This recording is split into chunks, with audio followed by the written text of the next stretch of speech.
والصلاة والسلام على حبیبہ محمد وآلہ وصحبہ اجمعین۔ اعوذ باللہ من الشیطان الرجیم، بسم اللہ الرحمن الرحیم۔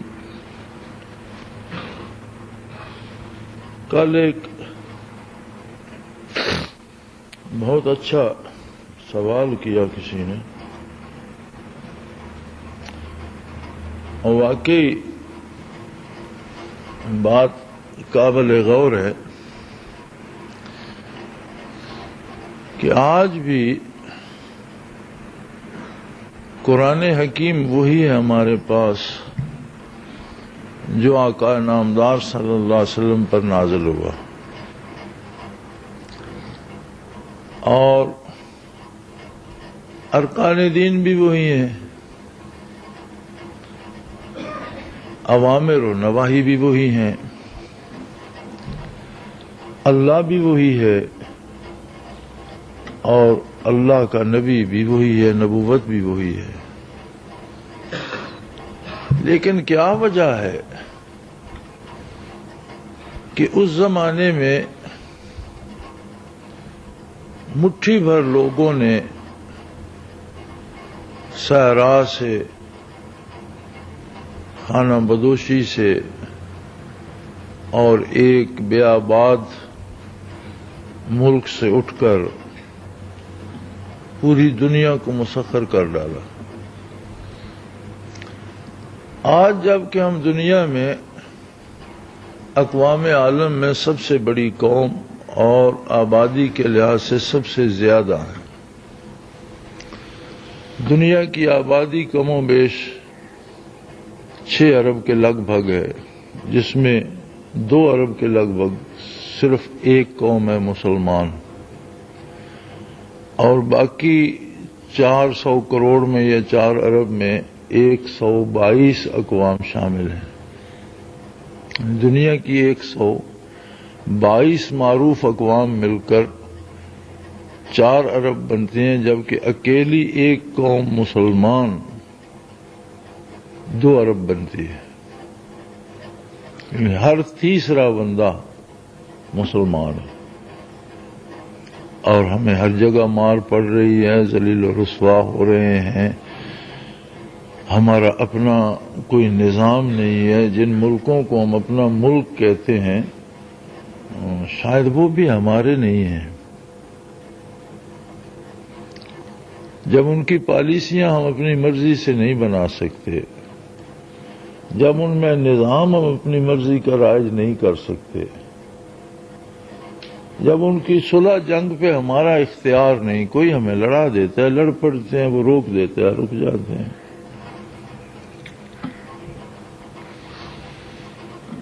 واقعی بڑا مناسب سوال ہے، اور اس پہ فکر کی جانی چاہیے، سوچا جانا چاہیے کہ کہاں، کس جگہ کیا کمی ہے۔ لوگ آج بھی اگرچہ زمانہ بدعملی کا ہے، لیکن کسی بھی شہر میں آپ جائیں، جب اذان ہوتی ہے تو مساجد میں ذرا دیر سے جانے والے کو شاید جوتوں میں بھی جگہ نہیں ملتی، اس قدر بھر جاتی ہیں۔ اگر سنیما گھر بھرے ہوئے ہیں تو مساجد بھی آباد ہیں۔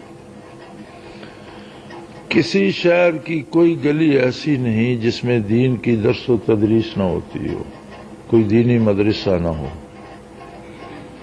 کوئی محلہ ایسا نہیں جس میں دینی مدارس نہ ہو، کوئی اخبار ایسا نہیں جس پر تفسیر یا حدیث نہ چھپتی ہو۔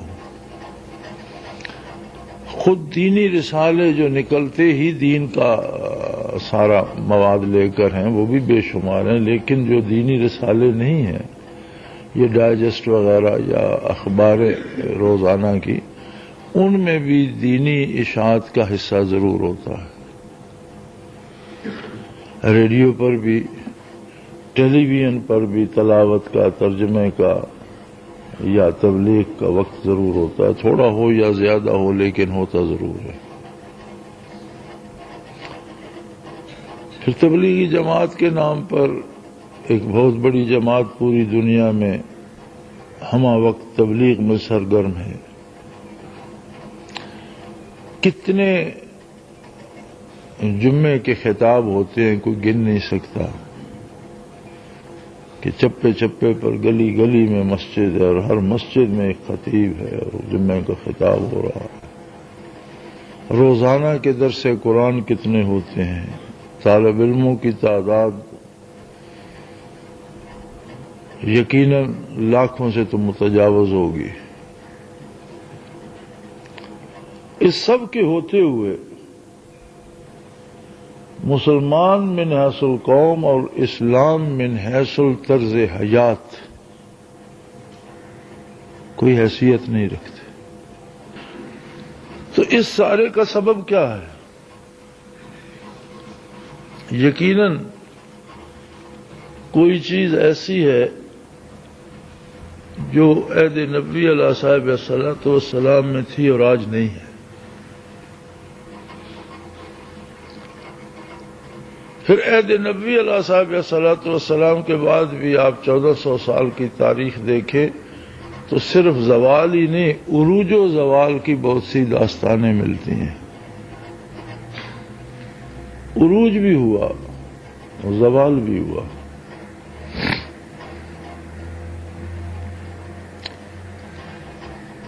ایک چھوٹی اسی بات پہ میں مثال سے عرض کرنا چاہوں گا. تاتاریوں کا جو لشکر تھا یہ ایک بلائے عظیم تھا. وحشت میں وہ حد سے گزرے ہوئے لوگ تھے. یہی نہیں کہ آبادیوں کو تہس نہس کرتے تھے, جنگلوں سے گزرتے تو جنگلی جانوروں کو بھی قتل کرتے جاتے تھے. جہاں پانی کے کنویں یا چشمے ہوتے ان میں زہر ڈالتے جاتے تھے. جس شہر کو فتح کرتے تو انسانی سروں کے مینار بناتے تھے اور اسے اونچا کرنے کے لیے حاملہ عورتوں کے پیٹ سے بچے نکال کر ان کے سر کاٹ کر بھی اس میں شامل کرتے تھے. رحم یا انسانیت نام کی کوئی چیز ان میں نہیں تھی. واشی ایسے تھے کہ جس ننگے گھوڑے پہ سوار ہوتے تھے, جس گھوڑے پہ سوار ہے بھوک نے ستایا تو اسی کی پیٹھ میں خنجر گھونپ کر اسی کا خون پی لیتے تھے. زندہ جانور کے گوشت کاٹ لیتے تھے اور بھون کے کھا جاتے تھے, باقی جانور زندہ پھرتا رہتا تھا, کچا بھی کھا جاتے تھے. بہت واشی قوم تھی. اور اسلامی ریاستوں کو ایک سرے سے لے کر بڑی بڑی ریاستیں تھیں. خوارزم شاہ کی حکومت تھی, بغداد کی بڑی مرکزی خلافت اور حکومت تھی. تقریباً تمام ریاستوں کو انہوں نے تہس نہس کر دیا. بڑے بڑے سروں کے مینار بنائے, بڑے بڑے لوگوں کو شہید کیا. 1,42,000 وہ معروف پیر اور گدی نشین ہیں جو تاتاریوں کی تاریخ میں ملتے ہیں, جو گرفتار ہو کر قتل ہوئے. بڑے بڑے جو معروف گدی نشین اور پیر تھے, 1,42,000 ان کی تعداد تاریخ میں ملتی ہے. وہ جو گرفتار ہو کر آئے اور قتل ہوئے, جو لڑائی میں مارے گئے وہ اس سے علاوہ. لیکن خوارزم شاہ کا بیٹا لڑتا ہوا, خوارزم شاہ نے اطاعت قبول کر لی تھی, بالآخر اطاعت میں بھی انہوں نے قتل کر دیا, لیکن اس کا بیٹا اطاعت کے خلاف تھا. لڑتا رہا, بندے اس کے ساتھ کے شہید ہو گئے. لڑتا بڑھتا اٹک تک پہنچ گیا. پیچھے پیچھے خود ہلاکو خان اور اس کا لشکر تھا. اٹک پر پہنچ کر اس نے گھوڑا دریا میں ڈال دیا. پیچھے تاتاری کنارے پر پہنچ گئے اور انہوں نے چاہا کہ تیروں سے اسے چھلنی کر دیں, تو ہلاکو نے روک دیا کہ دریا میں تیر نہ چلانا. اس لیے کہ ہندوستان پر اٹک تک سلطان التتمش کی حکومت تھی اور ہلاکو نہیں چاہتا تھا کہ سلطان کے ساتھ ہماری جنگ چھڑے. اس نے کہا دریا اس کی حد ہے، اگر ہم دریا میں تیر چلائیں گے تو عین ممکن ہے سلطان اس طرف چڑھ دوڑے۔ التتمش کا یہ خوف اتنے وحشی اور اتنے درندہ لوگوں پر کیوں تھا؟ ایک عام آدمی تھا التتمش، سپاہی سے ترقی کر کے جرنیل بنا، جرنیل سے حکمران بنا، عام سپاہی تھا، پھر بادشاہ ہوا۔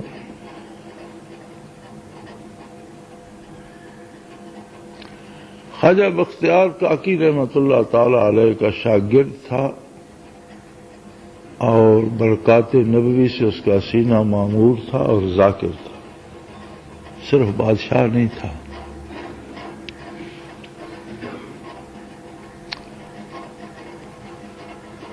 جب شیخ کا وصال ہوا بختیار کاکی رحمۃ اللہ تعالی علیہ کا، تو انہوں نے وصیت فرمائی کہ میرے جنازے کی امامت وہ شخص کرے گا جس نے کبھی بے وضو آسمان نہ دیکھا ہو، کبھی جان بوجھ کر تہجد قضا نہ کیے ہوں، اور عصر اور عشاء کی سنتیں جان بوجھ کر کبھی نہ چھوڑی ہوں۔ یہ تین باتیں جس میں ہوں گی وہ میرے جنازے کی امامت کرے گا۔ کبھی بلا وضو جو چھت سے باہر نہ نکلا اور بے وضو اس کی نگاہ آسمان پر نہ پڑی ہو، تہجد جس نے جان بوجھ کر قضا نہ کی وہ چھوڑی نہ ہو، عصر اور عشاء کی سنتیں جان بوجھ کر نہ چھوڑی ہوں۔ قطب الدین بختیار کاکی رحمۃ اللہ علیہ کے مریدین میں بڑے بڑے مشائخ، بڑے بڑے صوفی، بڑے بڑے عالم اور ہندوستان کے نامور لوگ، عمراء، جب خود بادشاہ مرید تھے، وہ انسانوں کا ٹھاٹھے مارتا ہوا سمندر تھا، لیکن کوئی امامت کے لیے آگے نہیں نکل رہا۔ یہ شمس الدین التتمش تھا جس نے یہ جملہ کہا کہ حضرت آپ جاتے جاتے مجھ غریب کو بے نقاب کر ہی گئے، اور سلطان نے نماز جنازہ پڑھی۔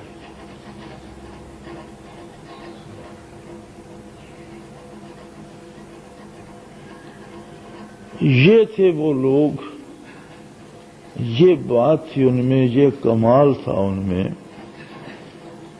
جس نے روئے زمین کو مسخر کر دیا۔ قرآن حکیم جو صحابہ کا کمال بتاتا ہے وہ یہی ہے، ثم تلین جلودہم وقلوبہم الی ذکر اللہ، کہ کھال سے لے کر نہاں خانہ دل تک ہر ذرے بدن ان کا ذاکر ہو گیا۔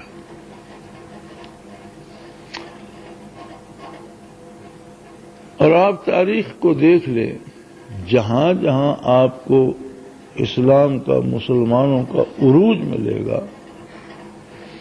وہاں کے حکمران بھی ذاکر ملیں گے، علماء بھی ذاکر ملیں گے، عوام بھی اللہ اللہ کرنے والے ملیں گے۔ اور جہاں جہاں اللہ اللہ چھوٹ گئی، ظاہری اعمال بے شک ہوں گے لیکن اصل وہ قوت نہیں رہے گی۔ ہاتھ پاؤں تو سلامت ہوتے ہیں مرنے والے کے، آنکھیں سر میں موجود ہوتی ہیں، دماغ سر میں موجود ہوتا ہے، دل سینے میں موجود ہوتا ہے، لیکن جب روح نکل جاتی ہے تو سب کچھ بیکار ہو جاتا۔